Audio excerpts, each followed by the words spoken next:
የኢትዮጵያ ፕሬስ ድርጅት ስለ ኢትዮጵያ የተሰኘውን ሀገር አቀፍ መድረክና የፎቶግራፍ አውደ ርዕይ በሰላም ርዕስ ጉዳይ ላይ አተኩሮ በዲላ ከተማ በማካሄድ ላይ ይገኛል።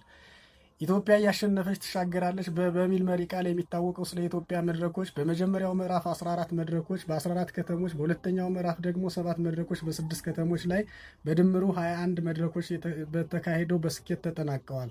ስለ ኢትዮጵያ በፖለቲካ አቋሞች ጫፍና ጫፍ የሆኑ ኃይሎች በአንድ ጠረጴዛ ዙሪያ በማሰባሰብ ስለ ሀገር እንዲመክሩ ያደረገ ለሀገራዊ ምክክር በር ከፋች የሆነ የንግግርና የምክክር ልምምድን ያሳደገ መድረክ ሆኖ በማህበራዊ ኢኮኖሚያዊና ፖለቲካ ጉዳዮች ከሀገራዊ ጥቅም ጋር በማስተሳሰር እያቀረበ ዛሬም በጥንካሬ ቀጥሏል።